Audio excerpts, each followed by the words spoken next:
Yes, guys, I'm Si. Welcome to Cardiff City World for the Breakdown podcast. It's 24 hours later and a bit. We've digested it. We've looked at the stats. We've rewatched the game.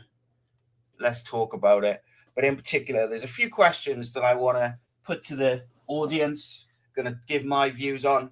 We're going to discuss at length and in detail, as we do on this show. But the questions being, have Cardiff City, as a football club, disrespected Omar Rhys? Okay. Second question, is Omar Rhys tactically good enough, experienced enough to fulfill or to do what this squad could be capable of doing? And then lastly, is this squad relegation fodder, whoever the manager is, or with the right manager, could we be further up the league, etc., etc.? And then, of course, we'll discuss the other stuff. We'll discuss some of the rumours and bits and pieces. I've calmed down a bit since yesterday, so I'll probably be a bit more careful with how I word stuff. But yesterday night, I was ready to unleash. But this is why I don't do the Saturday shows, to be fair. But yeah, welcome. First question to you guys. Was it a good point away from home? Difficult place to go. Is what it is. A point away in the Championship is nothing to turn your nose up at. Yes and no. So one of the things which really frustrated me last year was I would do a preview, or one of the guys on the channel would do a preview of a game, and we, as part of those previews, we'll look at the opposition, we'll look at how they play, and we'll also pick out a player and areas where they may cause Cardiff City problems and that Cardiff City, need to keep an eye on. I think anybody who's watched Sheffield Wednesday this season and probably the last couple of seasons knows that everything good they do offensively comes through Barry Bannon. And it was something which I pointed out in that preview. And I'm not saying I'm this big all and know all. We all see it, right? We all know it. We all know he's a quality footballer, even at his age now. If you give him the time and the space to settle and get on the ball, he will dictate, he will create, he will control the tempo of the game, and he will allow the legs around him to cause you problems.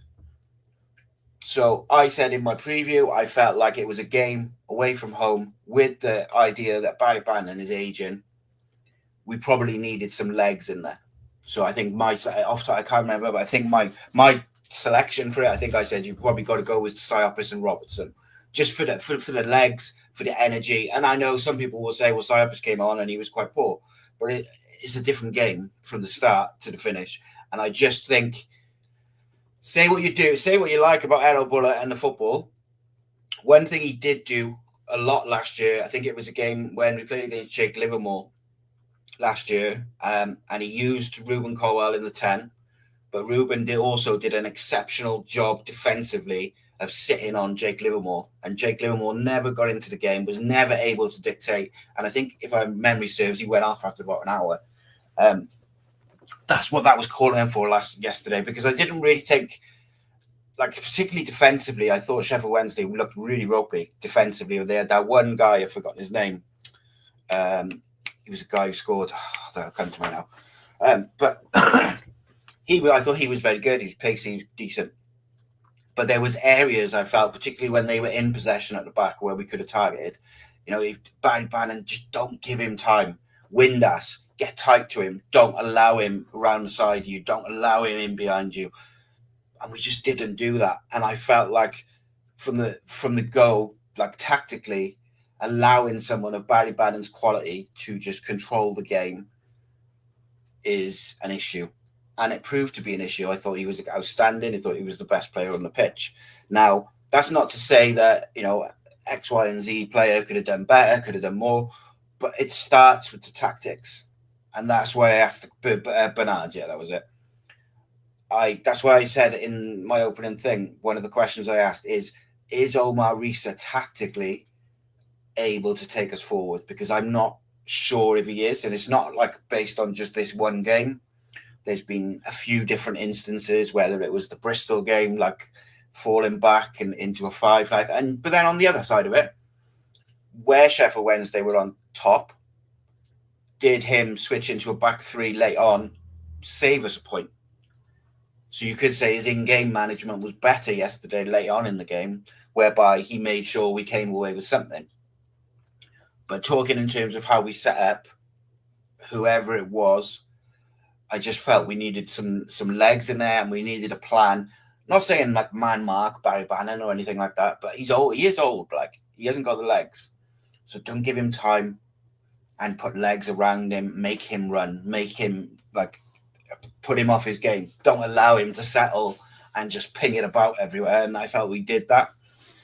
But from a Cardiff City point of view, I thought we were incredibly sloppy out in possession. Like, really, really as poor as I could remember us. Really, there was a game earlier in the season where we were similar. Just like we just gave the ball away every time we had the ball. I thought Robertson was tidy-ish, and I thought it was weird to take him off. However, I'll get back onto that because there is something else to that as well. But I thought Turnbull didn't look as good as he has done recently. So I thought it was weird to take Robertson off, who was probably out of the two, looking after the ball a bit better. And that was one of the big problems in the second half, is every time we got the ball, we just gave it back to them. That's an issue against the team which is on top. They were creating chances, but it still felt like we might have been able to create something on the break. Tanner looked good again. I just hope that it's just a knock and he's not going to be out for Wednesday, because I think he's a vital player for how we're playing at the moment.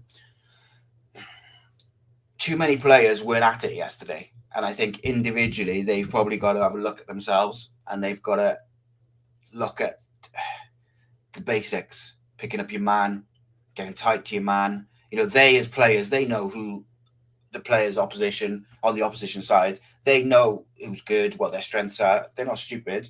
We've all got TV. We've all got the internet. We all love football. So the majority of those players from Cardiff side will know that anyway. Now, of course, they've got to follow tactical instructions, which is another issue for me, is the last 3 or 4 games, everything which Omar Rhys's Cardiff City side did well in those first few games, the pressing, the harrying, the speed of thought, the speed of pass, it's all gone.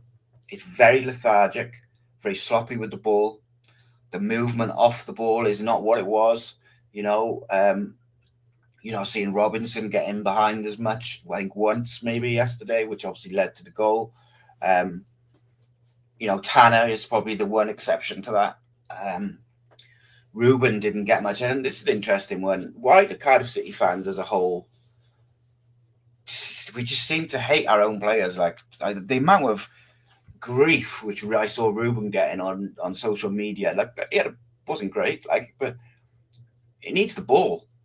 If you don't give him the ball, or when you do give it to him, it's at chest height, hip height. I'm not sure what people expect from him. Could he have tried something different, done something different? Yeah, possibly. But he worked hard and tried hard, which, in my opinion, that doesn't go for every single player on the pitch. I think there's a bit of an issue at centre-back at the moment, just where Darland's finding his feet after the injury. Gutas came back into the side alongside Chambers and was flying and rightly deserved his place. And I just thought that Gutas looks comfortable with Chambers. He doesn't look as comfortable with Darland. I thought Darland was real good in the second half. He looked like he settled. And we've seen what he can do with the ball. It's just getting to the... Brendan, you make me laugh. It's like getting Darland up to speed now and match fit, which is a bit of an issue. But I think he'll be fine. And he's certainly going to be a great centre-back for us going forward.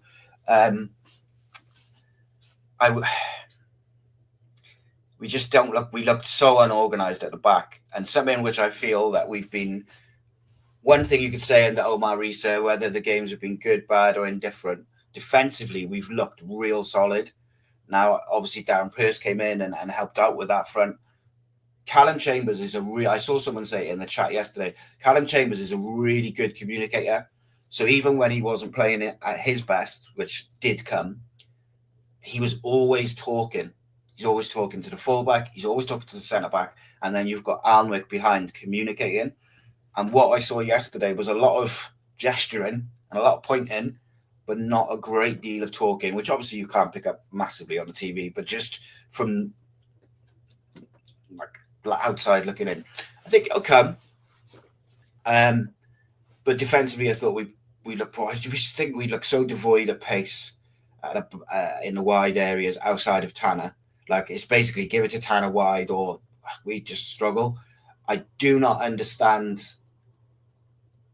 what these managers, footballers, coaches, whatever. I don't understand what they see in Matty. I understand that he scored goals previously at this level, but he isn't at that level when he was scoring those goals anymore for whatever reason. Could be confidence, could be age, I don't know, but he's not. He's not a winger, he's not a striker, and I think he could do a job for us in number 9 if we had Robinson, Cowell, Tanner like real close and running off him quick, but we don't seem to want to play with that cavalier off the ball movement for that to work, because his link up play is real good, but he can't finish. And Kanga, like, explain this to me, right? Reindorf, everyone, like all the fans want him to play, and I understand the argument of he should or he shouldn't play. I understand both sides. I get it. I tend to come down on give him a chance off the bench and see what happens, because if nothing else, he will cause mayhem because of his his raw intensity and his pressing and his eagerness to impress will just cause mayhem. Something which you don't get from Matty and you don't get from Kanga, because they look like it's a chore for them to move about. Like, I don't know what's like. You look at the highlights of Kanga, and he looks like a player. I have not seen one glimpse, one 5-minute period, one anything in him so far in a Cardiff City shirt. And it's not a personal thing. I want him to succeed. I want him to go and score 15 goals between now and the end of the season and become a cult hero. But at the moment, I'm looking at this guy and I'm thinking, are you just here for the money? Like, because you do not seem interested. You don't chase balls. You don't run the channels. You don't hold the ball up. You don't do the basics. The basics for me is you work hard, try and get the ball under control and bring others into play, if nothing else. It's poor. So we've had 30 minutes of me talking in non-stop. Let's see what you guys are saying in the chat. Please remember those questions I asked, because I want to go back to them a bit later on. Let me just scroll back up to the top, because there's quite a few people in the chat. Evan says, don't know why, guys, but I think Sai isn't happy about Cardiff right now. Well, look, right.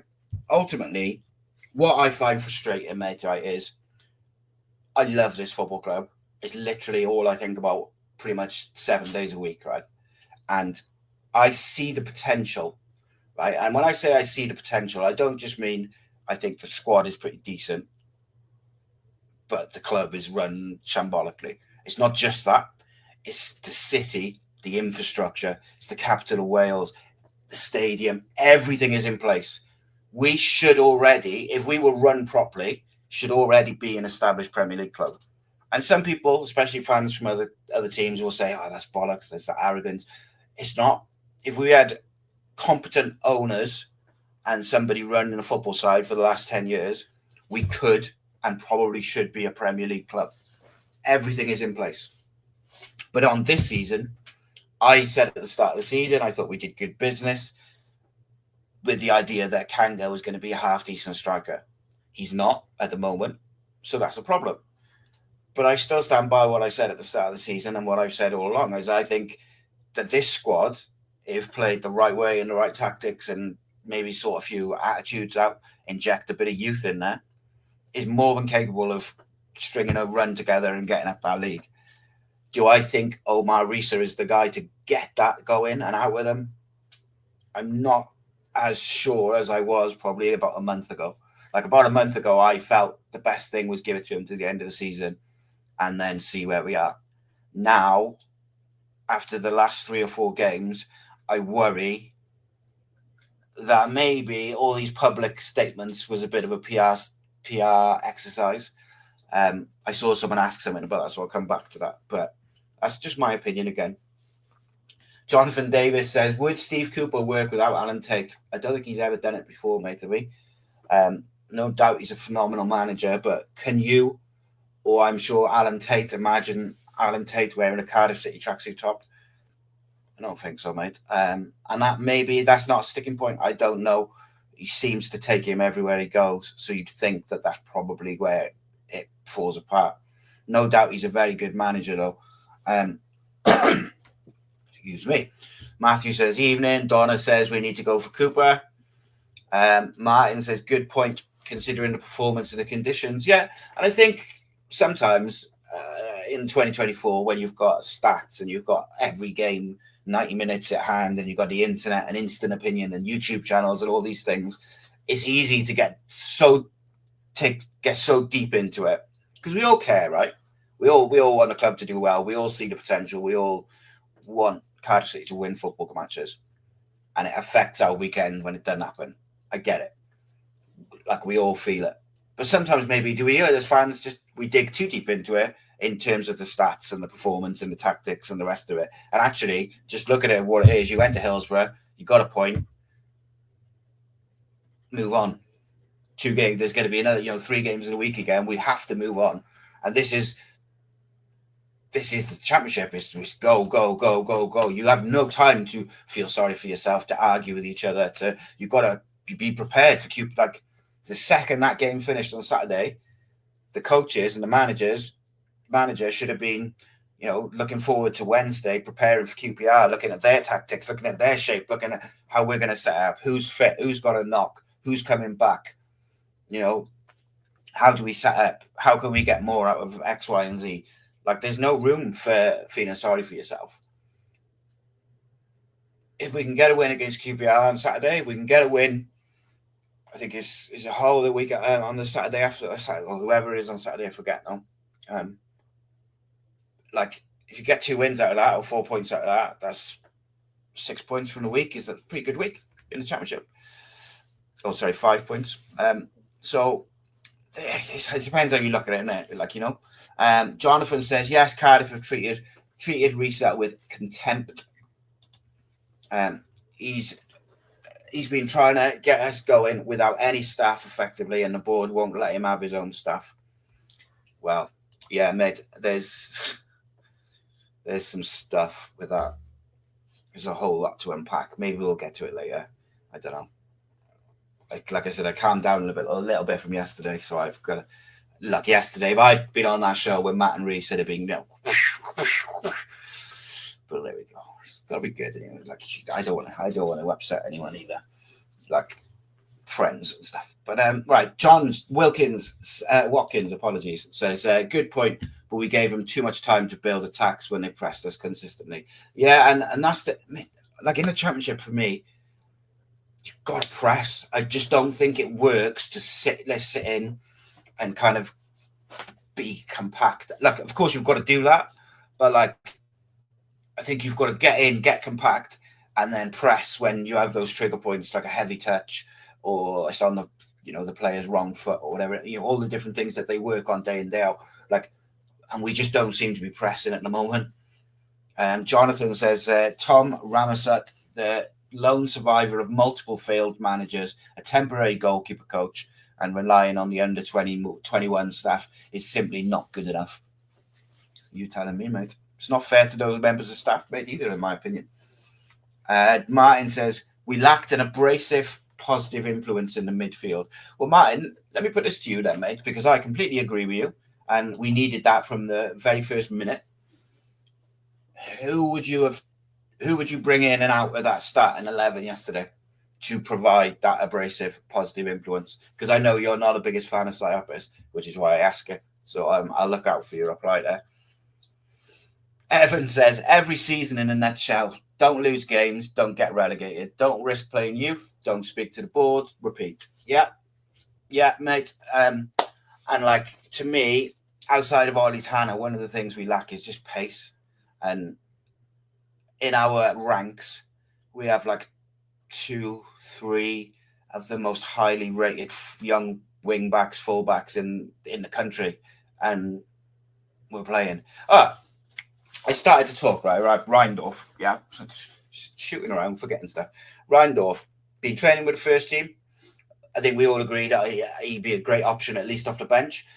Now, in terms of his development, he'd definitely probably be better playing 90 minutes for the 21s. But he's been training with the 21s, with the first team, sorry.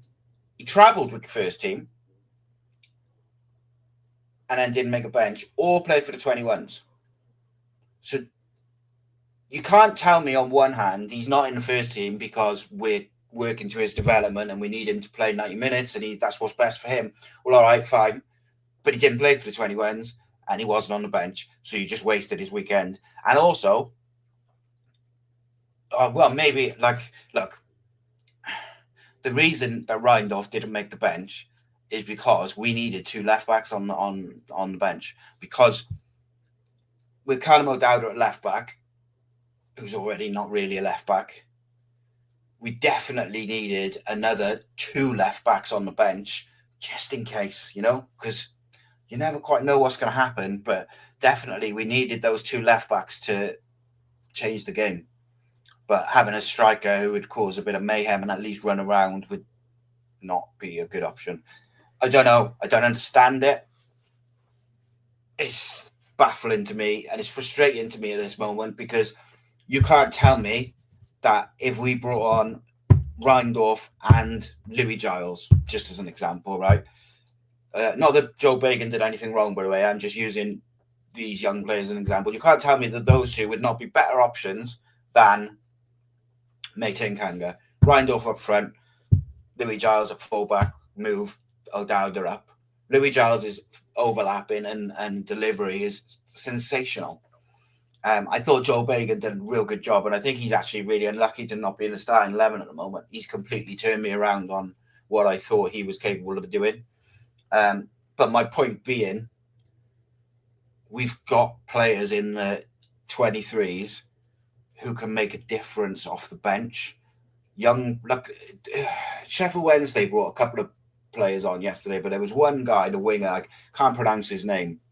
And within 3 minutes of being on, he drove out our defence, beat a man, put a cross in, won a corner, just by being direct and pacey. And we were scared of putting a foot in because he was running at us.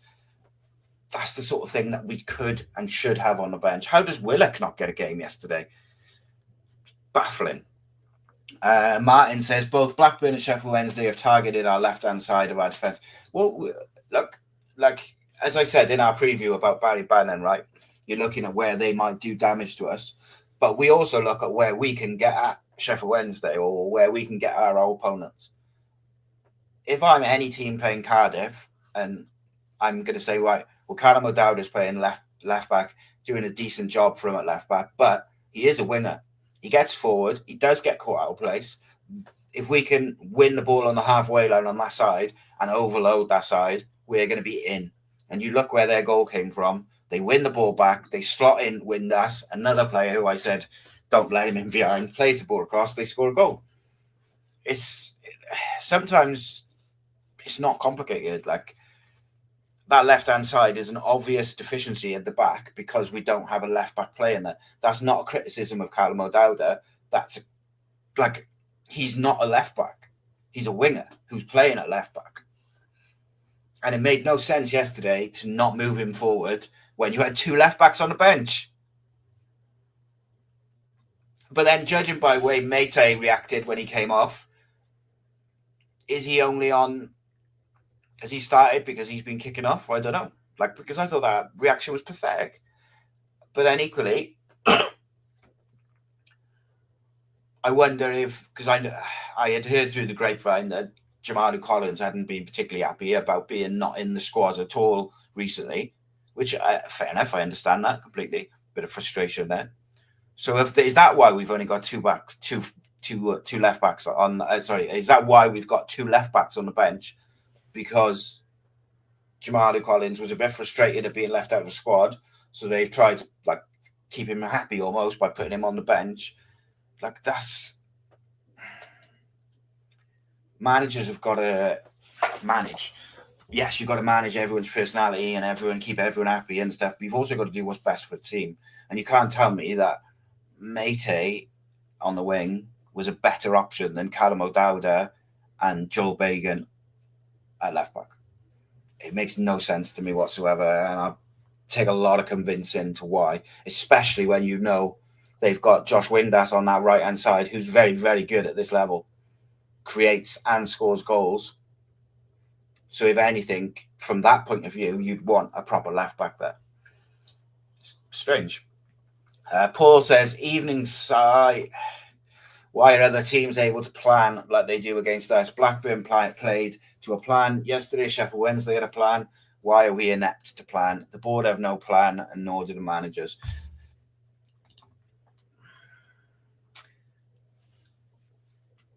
Fail to prepare, prepared to fail, mate. And I don't mean that as a slight on necessarily the coaches, but the lack of organisation and forward planning, thinking above the football team is not just like a bit slow. It's non-existent. There's nobody there who's in charge of the football operations.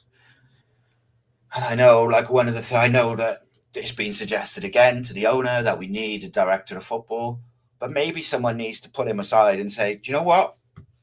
It's not a director of football in the mould of Ian Moody, whereby he's going to be in charge of the transfers and he's going to try and bring players in. Yes, that's part of his role, but actually we just want someone in charge of football operations who's going to plan for the future and take the club forward and make day-to-day decisions on the football side of things. Leave the business to Mehmet Dalman and Kenneth Joe and Vincent Tan and all these people. Let them do the business, great, whatever. But let's have someone running the football who actually is a football guy. Yeah?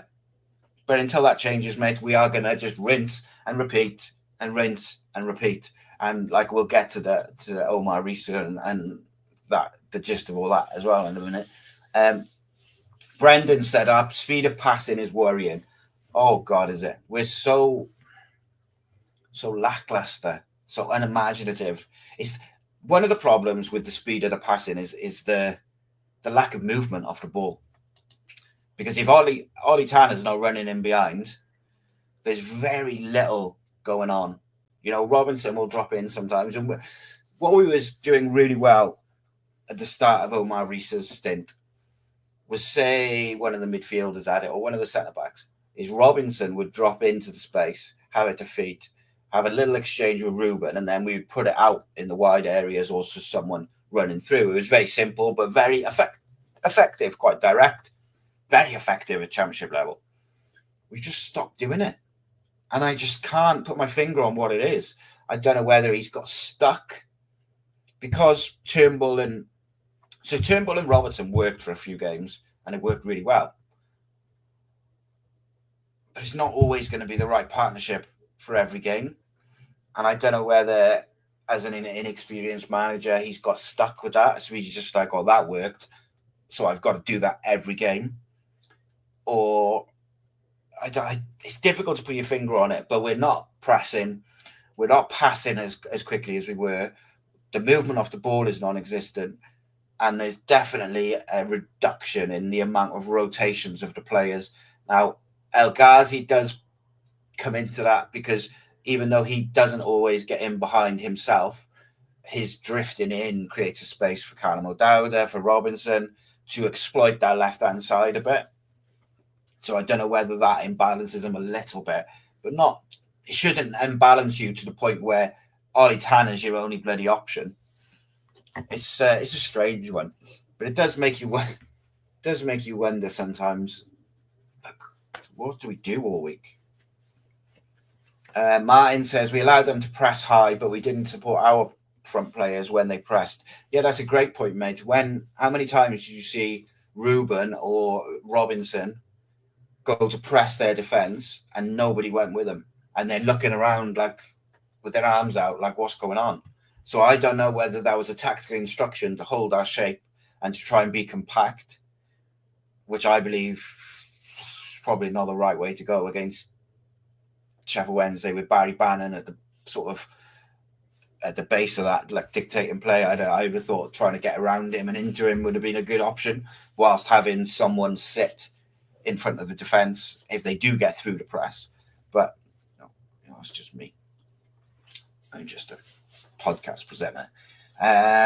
Paul says, in Sheffield Wednesday's half, when their defenders had the ball, we didn't press or go after them. We gave the ball away so much, no effort from a teammate. We didn't look up for it at all, but we were so sloppy in possession. So we have a look at the team stats for how many times we gave the ball away. It was unbelievably sloppy, and it was difficult to watch. It was so frustrating at times, because you're just looking at it and you're like, just keep hold of the ball for a little bit. Just hold the ball, keep it, and then the space will come. But you've got to hold on to that ball a little bit. Don't just keep giving it back, because they're just coming at you and coming at you and coming at you. Cardiff City. Let's have a look. Oh, God, yeah, it's painful from yesterday. Got to be honest. Gave a lot of fouls away. Sheffield Wednesday made 535 passes. We made 342. And maybe you expect that away from home, that the other team's going to have more of the ball. I kind of get that, but God, it was frustrating. The lack of ability to just keep hold of the ball was frustrating, to say the least. Jonathan says, passing speed and passing accuracy drop versus Sheffield Wednesday. Rhys can't take on management and all coaching roles. The guy needs staff with him. No manager would succeed under his restrictions. Is or is, mate, isn't it? Jeff says, there you have it, Si. The players mucked up yesterday, but not enough to lose us the game. For God's sake, we got a point away from home. Take it and move on. I kind of agree, but don't agree, because I don't think it's just a one-game thing. I think it's been over the last 3 or 4 games. There's been signs. Paul says, are our players down in tools again? Because a few of them have seemed much better than the last 4 games. Is that because they know Rhys isn't going to be the manager and it's going to be someone else? So, look, there's all sorts of rumours and things floating about. And, I've tried to... It's difficult sometimes, because I'm a fan and I want to talk about it all. All the different things that I hear and I get told and stuff. I want to talk about it all. But I've kind of, on both my channels, I've always tried to stay away from clickbait and that in the know kind of thing. I don't like it, so I try to steer away from it. It is difficult sometimes, but something changed about 3 weeks ago. It seems like something changed with Slaven Bilic availability-wise about 3 weeks ago, approximately. Obviously, I think during that period, Omar Rhys went out to Malaysia. He definitely didn't get the news or the conversation that I think he wanted, probably was expecting. I don't think it went how he was expecting, or how he wanted, because I think if that was the case, we'd have already announced it. However, I think one of the questions I asked at the start of the show was, have Cardiff City treated Omar Rhys badly, or is it have they disrespected him? And I think they have. I think the lack of care to put things in place for him to make sure he can do the job, as a couple of you have mentioned about the lack of staff and things like that, which a manager needs day to day. The lack of clarification on how long he's expected to do the role. Is he getting it to the end of the season? Is he doing it just till they find someone? Is he doing it till Christmas? There's no clarity for him. And I just think, from a human point of view, he deserves a bit of clarity. I said on the phone in last Monday, if they've communicated that to him and he knows how long he's going to be here and X, Y, and Z, but they haven't communicated to the fans, that's okay, I suppose. I don't think it's ideal, but at least he knows where he stands. Now, let's hypothetically, right? Let's say he went to Malaysia and he was told that he wasn't going to get the job. I know that they've got some concerns about him as the manager. Like, I think that's clear to see. Otherwise, they would have given it to him, and then trying not to learn from them previous mistakes with interim managers as well. Now, I would imagine, hypothetically, that one of the things that they might be concerned with is he tactically up to it? As Ray said at the start of the show, I think it's a fair question. It's not a personal attack or anything like that. It's a question: is he tactically astute enough for this level yet? He might be in the future, and maybe if you give him the time and he's learning on the job and you give him the right staff, he can be. I think there's been signs in games that maybe that's not the case, and maybe it's not enough to just give him someone who's tactically astute, and maybe you do need to bring someone in who's a manager. But go back to what I was saying. Let's say he went out to Malaysia and didn't get the news that he wanted, or was told that, look, we're going to bring someone in. Hypothetically,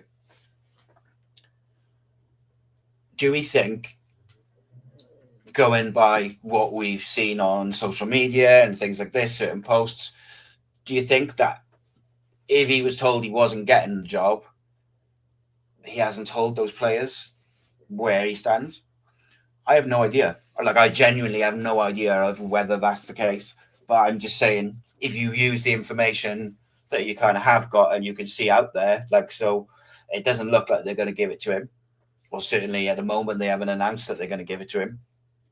And there's been a dip in the last 3 or 4 games. I think that's that's not controversial to say. That's not like hinting at anything or saying anything. That's just from the information that we all have in front of us. There's been a dip. Do I think the players are down in tools, as Paul has asked the question there? I don't think so. I think there might be some frustration there. And, you know, like we've said a few times, there's not very often you see players so publicly come out and back a manager. So whether they would feel like their view isn't being listened to if he's not getting the job, I suppose that could be it. And like playing like a bit of devil's advocate, could that even subconsciously have an effect on the squad? I mean, it could. But you'd like to think if he's been told that either he's not going to get the job or they're not sure and they're going to keep it kind of hanging to see how he does, well, the best thing that he could do in that situation would be to win football matches and show, no, I'm the guy. These players want to play for me and I know what I'm doing tactically, blah, blah, blah. That's the way to do it. So I find it difficult to kind of marry up those two sides of it. And I don't think yesterday was a lack of effort. Like, there was games under Bullet towards the end where I was like disgusted. But I don't think it was a lack of effort yesterday. I do think maybe we weren't up for it and we weren't prepared, which is not acceptable in itself. But I don't think it was a lack of effort.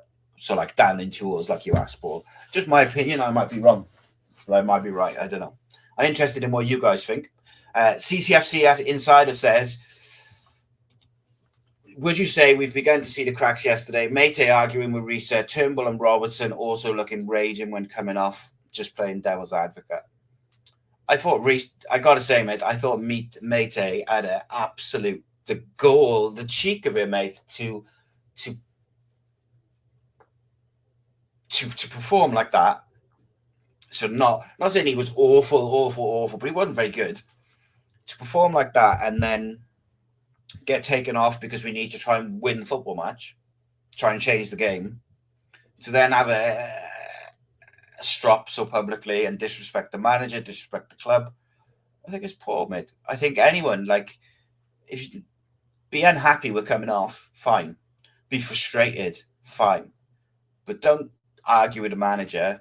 Don't throw, I wasn't impressed last year when Ollie Tanner threw his tracksuit top on the floor after a member of staff had given it to him because he was frustrated coming off. After that game, his attitude has been exemplary. Now, I'm not like saying it's anything to do with me. I'm just saying that he had a moment and his attitude has been exemplary since. I understand the frustration, and especially for the players who've been on the bench and the rest of it. You're professional footballers who are paid handsomely, and you're in the relegation zone. You're underperforming as an individual and as a team. So suck it up and do better. Try to do better. The Robertson one is an interesting one. So Robertson was injured. I had kind of heard a few things about that, and maybe that it was from like overplaying and stuff.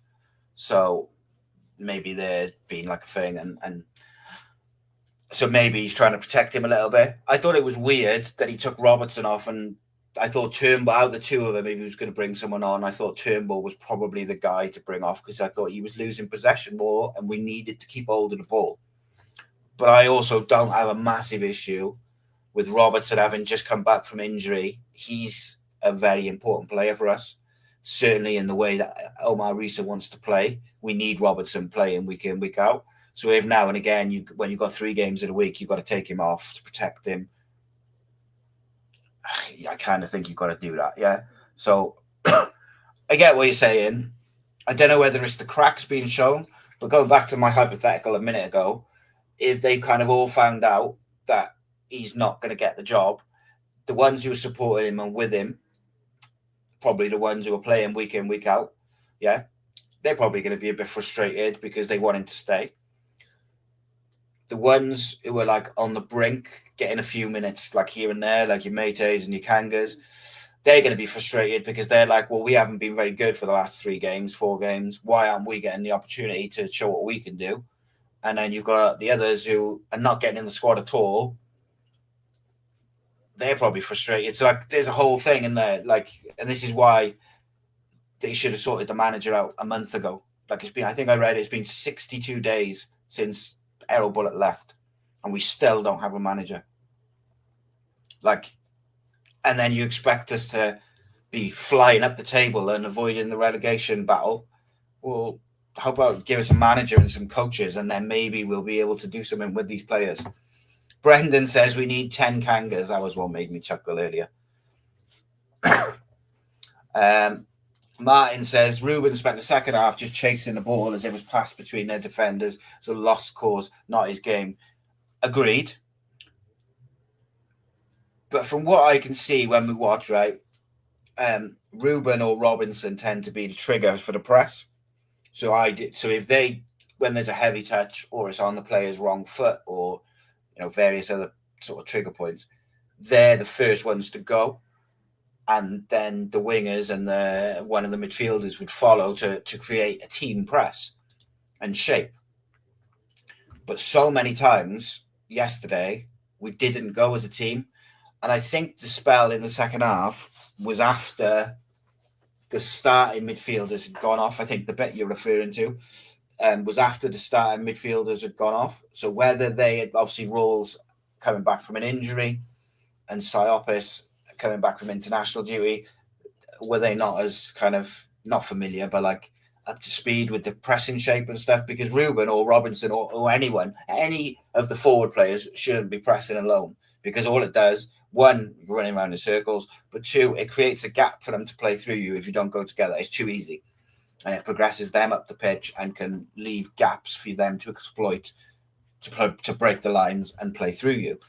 So it's frustrating, and I agree with you, it wasn't Ruben's game yesterday, but that's not just down to him. Like I said earlier, when people were criticising him for his performance yesterday, what's he supposed to do with balls that are coming at him like hip high? And yeah, I don't know. It's like, it's just weird, isn't it? Intensity has been missing the last 4 games, so poor. So intensity poor, right? Is that because it's been pretty much the same personnel, barring 1 or 2 injuries, game in, game out, same shape, same players, same everything? They're bound to get mentally and physically tired. Like, you need to, in the Championship, you play in, like we just discussed earlier, right? It's game. You have to have some rotations, particularly in the important areas, central midfield, fullbacks. You've got to rotate a little bit to keep it fresh and to keep that intensity, particularly if So just as an example, this is one of the issues which I think Craig Bellamy has found with the Welsh squad early on, is they can't sustain the way he wants to press and play. They can't sustain it for a whole game. So one of the things that he had to do going into this past international break was find a way to be able to sustain it past about 50 to 60 minutes by the players he was able to utilise off the bench and keep that intensity and sustain it for the whole game. As Omar Rhys got a similar problem whereby he trusts the initial setup, but once you start rotating or bringing subs in, it kind of all falls apart a little bit, or it's not as intense and it's not as what's the right word? It's not as like effective in the right areas.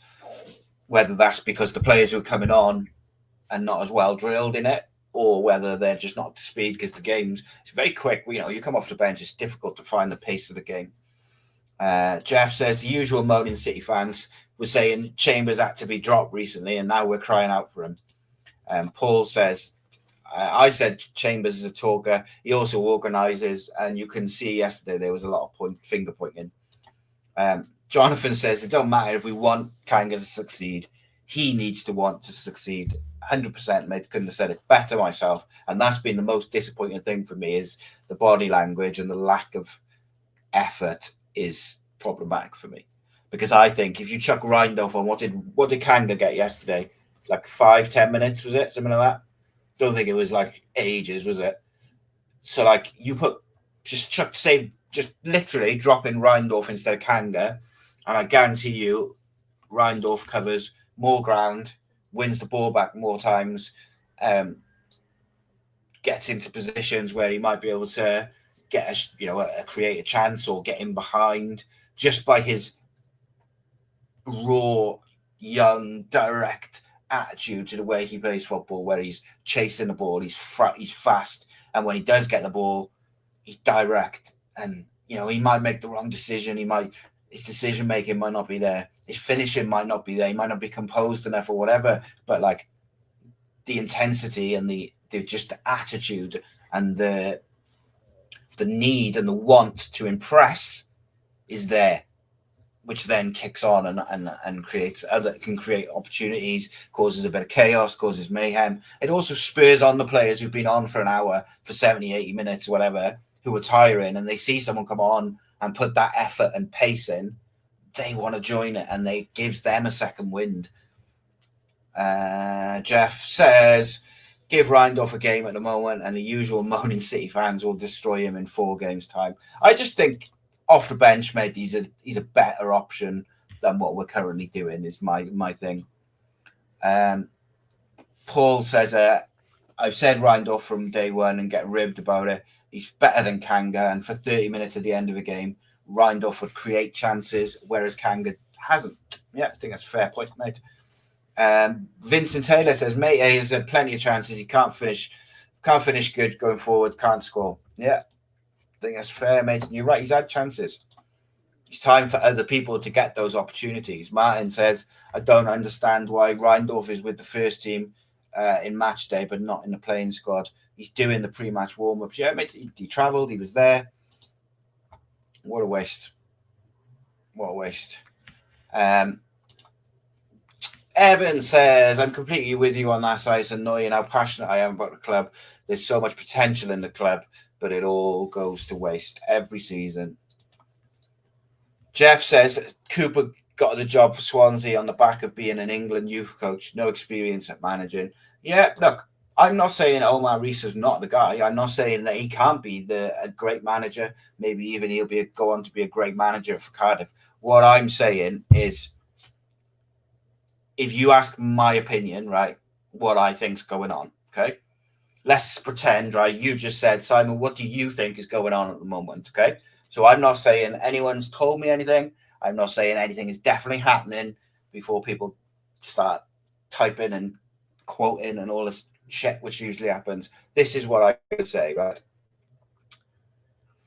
In my opinion, if we were to lose against QPR and on Saturday, Slaven Bilic will be the manager very quickly.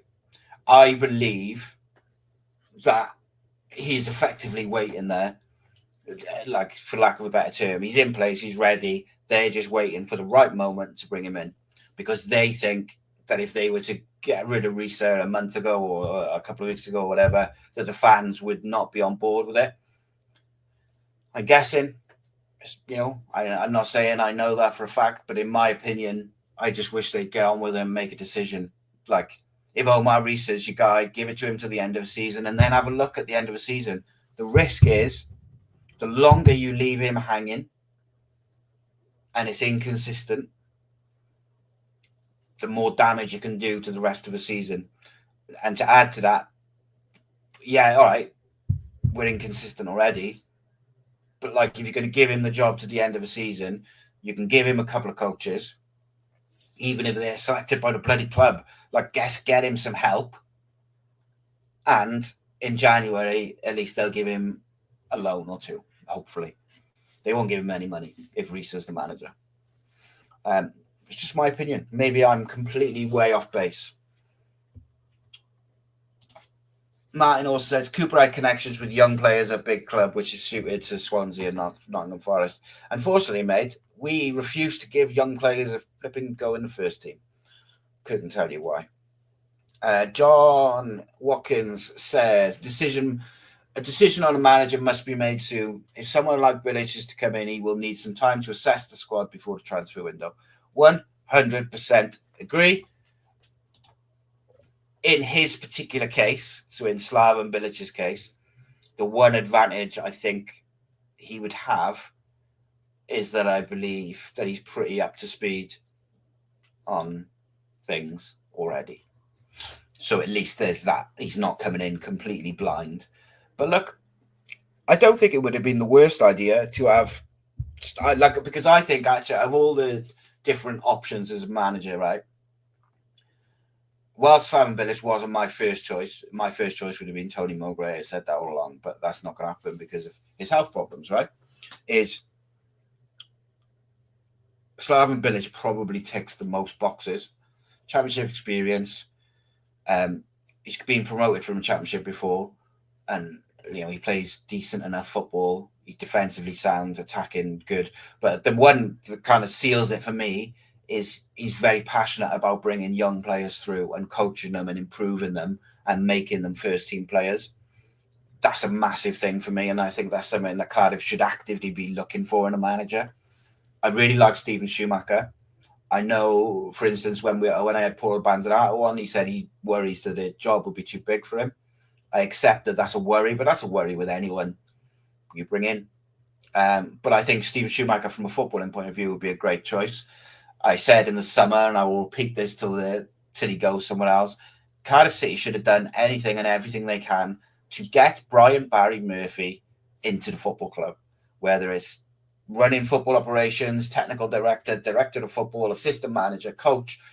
Give him a manager's job, but just get him in the football club and get him taking the club forward, because that man is a special footballing mind.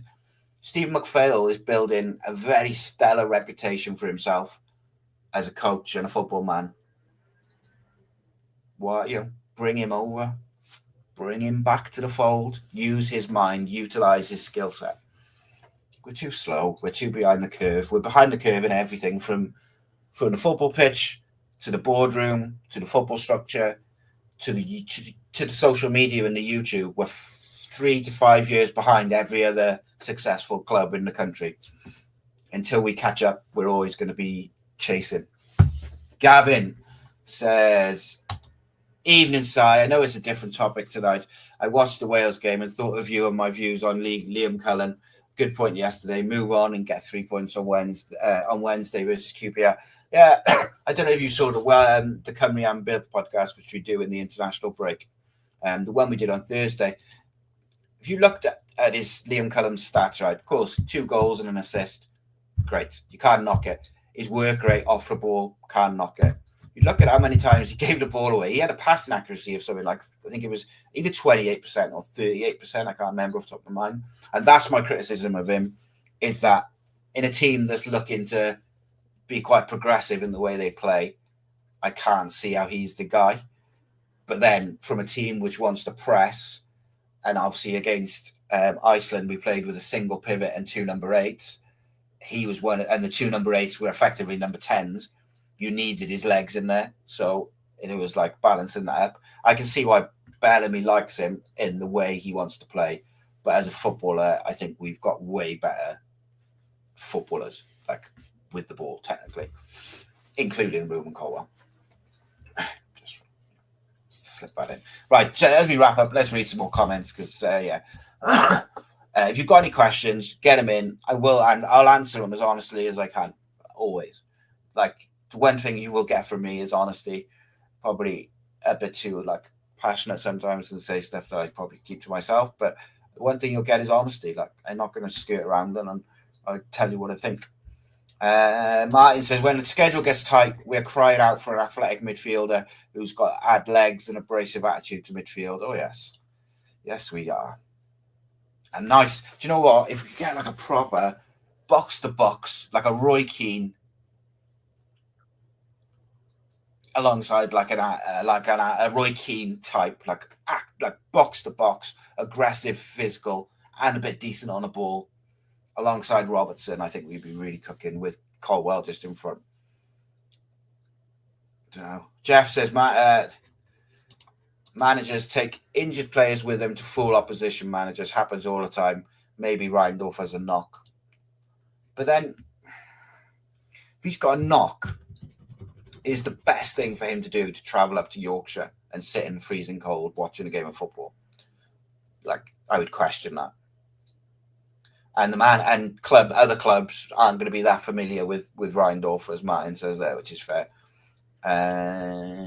Paul says, thing with Cooper, he'd be many fans' choice, but he wouldn't work with Tan, or he would have been in a long time. Yeah, I'm pretty sure he won't come without what's his head as well. Tate, I cannot imagine Tate in a Cardiff City tracksuit for the life of me. I'm sure he feels exactly the same way I do about it. Sick. CCFC Insider says, Rhys clearly does know. Yeah, I think that's probably a fair assumption, mate. CCFC Insider also said, I'd like to see Luke Pearce on the bench. Yeah, I mean, his loan's finished. Why not? Yeah, Robertson looked baffled when he came off. I agree. Jonathan Davis says, Willock a better option than Mate, 100%. There you are. Jeff just says, according to the loan rules, Luke Pearce can't be used until January. I thought he was coming back from Ireland. He'd be all right. He was loaned till the end of the Irish Premier League season. There you go. Jonathan says, do you think Rhys getting pulled to Malaysia for what looks like no reason had effect on his preparations? I don't know about the preparations, mate, but I think people put 2 and 2 together. For instance, I saw some reports saying that him going there was almost like a positive, that it was going to get tied up, whereas I had been led to believe, or I had heard, whatever you want to say, that it was actually not that. It was more that was his chance to kind of talk himself into the job because they didn't really fancy him. But that might, I'm not saying that's fact. I'm saying that's another hypothetical, shall we say. Yes, Steve, what's happening? He says, for me, we should have appointed a manager by now. Bullet went in September. It's December next week. Feels like we don't have a clue who to appoint. It is my opinion, mate, that the hierarchy at the football club wants Slaven Bilic.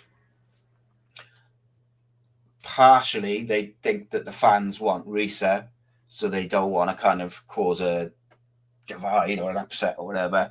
This is only my opinion, by the way. And then obviously the initial thing with Bilic was that he wasn't available until January, supposedly, although I don't know if that's still the case. But I agree with you, mate. It's absolutely flipping ludicrous that this just dragged on.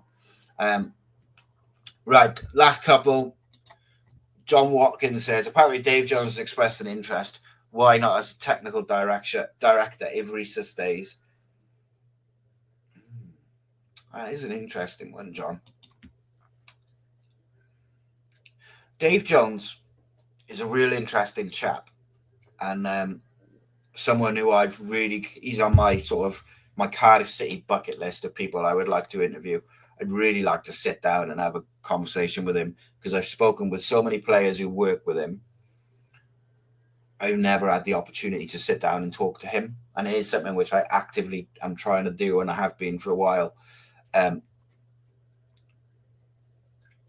don't think it's the worst case. He's been out of the game for a while, but what he is very, very good at, Dave Jones has been throughout his career, is motivating people and getting the best out of individuals. Sometimes individuals who no one else has been able to get the best out of.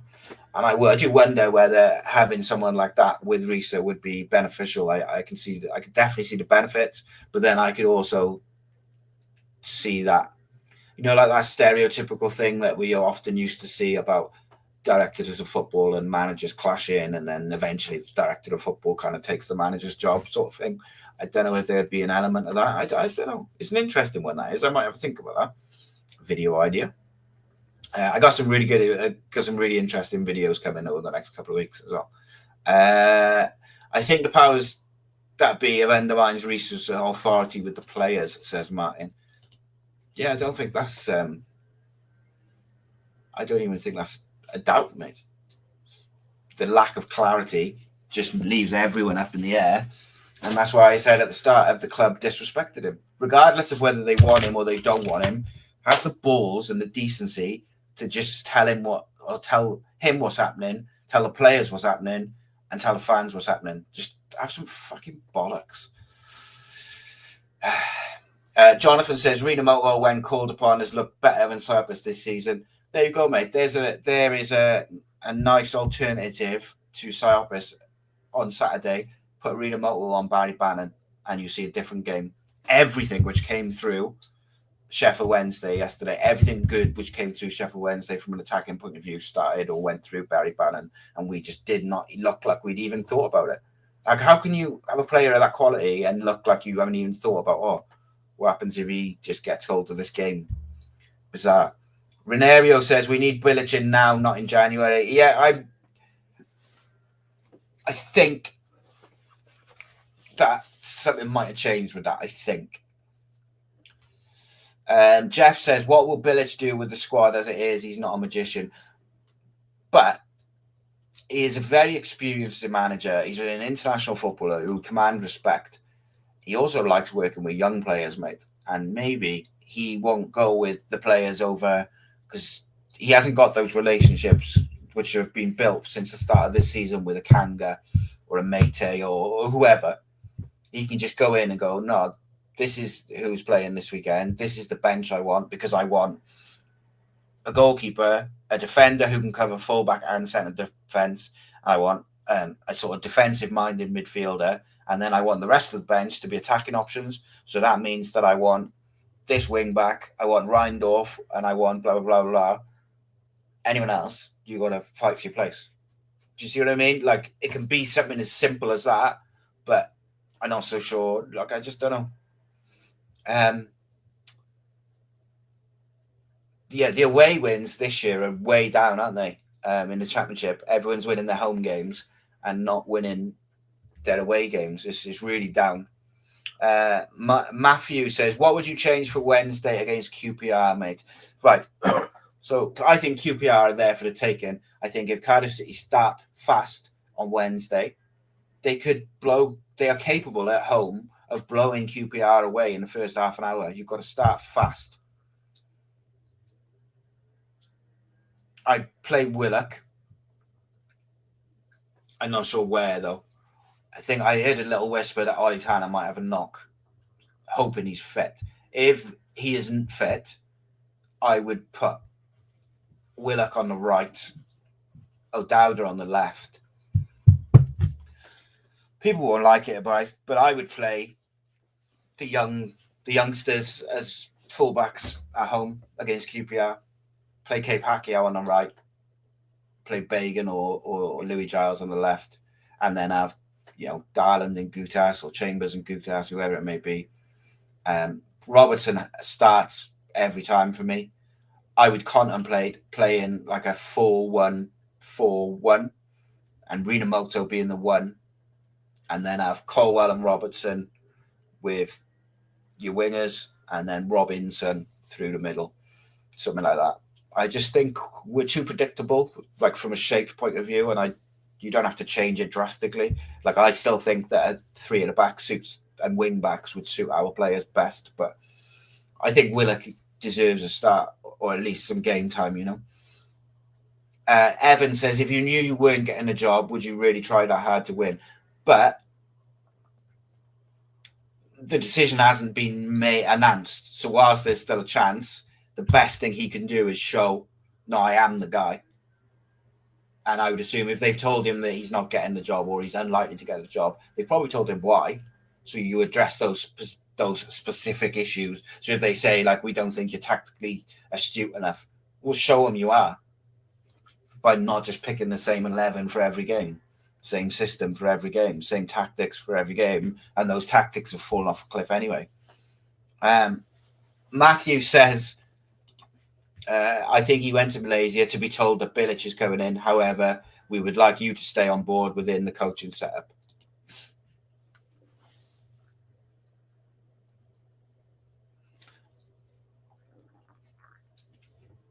Matthew, Martin says, I thought the second half defence put a really good shift in. Yeah, I agree with that, Martin. I thought Darlin in particular had a really good second half. I think Perry NG looks like he needs a rest. Is what it is. No, I know, Martin, I know you weren't criticising Ruben. I'm just referring to the people who were saying, like, well, people have been very critical of him over the last couple of days. Right. Don't know why they started Matey. He hasn't shown anything. Yeah, Paul says, the core of our team is very good. Plus, we have some very good youth in the background, not far off the first team. So experienced. An experienced manager is what I'm calling for. It's not worth the last X amount of years. Do you know what's interesting? Slaven Bilic likes to work with a director of football. Just saying. Right. What an opportunity, Richard says. What an opportunity in midweek to give Reindorf a chance against QPR. 100%, mate. I'd be tempted to play him. And if Tanner is out with a knock, you could even push Robinson out to the left. Keep Tanner on the right. And put Willock on the right. I mean, yeah, there's ways to do it. Joel Colwell, would you recall him in January? Oof. Yeah, so Graham, I don't know if you just missed it then. That was, Bilic couldn't take a job till January. There's been a little rumours that maybe that's changed recently. I don't know if it has or not. But something's been going on the last couple of weeks without a doubt. Yeah, I agree with that, Graham, as well. He says that he doesn't think the team looks fit enough. How committed would Dave Jones be? Martin says, yeah, 100%. Steve says, Bilic won't have time to play around. We've scored 15 goals in 16 games, just 4 wins. By the time he lands, we could all be in the thick of a relegation battle and kids don't get you out of a mess. But this is why they should have either brought Bilic in and paid whatever they had to pay to get him out now, or they should have just gone with someone else. There's loads of good managers out there which they could have brought in who would have been decent and done a good job. Or just give Rhys the job to the end of the season and give him somebody. I think it was Jonathan who said in the show the other week, give Rhys the job to the end of the season and bring Brian Barry Murphy in as a coach or a technical director or whatever, just with him to help him with the tactical side of it. It doesn't have to be someone experienced. It just has to be someone who tactically knows what they're fucking doing. Anyway, get all het up. And I can't do that because then I give away all the secrets. Guys and girls, it's been a pleasure. Please spread the word about the channel. Cardiff City content 7 days a week. Tomorrow night, we got a phone in. There'll also be a member show for the members. If you want to become a member, press join. Tuesday, we have the Flower Hour because the game's on Wednesday. Wednesday lunchtime, we have a development show podcast with myself, Jamie Anderson and Martin Davis, which is really interesting, looking at the 18s, the 23s, etc. Really good discussion that was. I really enjoyed it. And then Thursday, we'll have a video. I got a video on Slaven Bilic, got a video on Omar Risa, I've also got the Question of Cardiff City game show. There is a lot of stuff coming. If you've got any ideas for videos, get them in. If you've got any questions and stuff like that, drop them in the videos. Big thank you to everyone for tuning in. Spread the word, guys.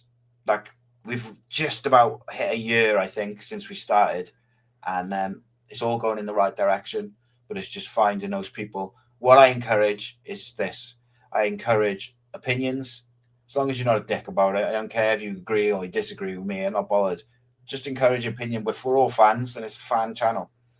And we encourage honesty. We're not going to sugarcoat it. We want to just keep going. Jody Morris, mate. Told you. I said that weeks ago. We should have got him in. People go like, Jody Morris? You have a look at his reputation for managing and coaching. He might have been a shithouse of a player, but got a hell of a reputation as a coach. Guys, I appreciate you all. Get down there Wednesday. Support the boys no matter what. Get behind the team. And maybe we'll see an improvement in what's been pretty dire in the last few games. But I believe that the playing squad is there. So maybe a United fan base will help them get to where they need to be. Guys, it's been a pleasure. We'll see you in a bit.